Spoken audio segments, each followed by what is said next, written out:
Kinaumagahan ay maagang kinausap ni Kuya ang mga taga-Armed Forces of the Philippines na magsilbing training officers sa mga housemates.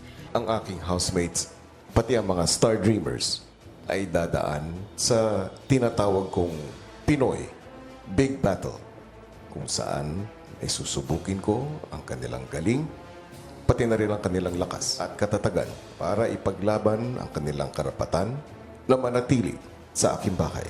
Alam kong malaki ang maitutulong ng Armed Forces of the Philippines para dito. Ano ba ang kahalagahan ng military training?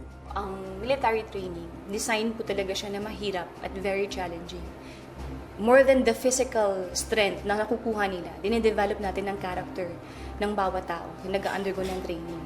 So, nade-develop yung integrity, yung self-worth ng isang trainee. Kasama na rin po doon ang pag-develop ng leadership. At kasama din doon po ang pagpapahalaga ng teamwork.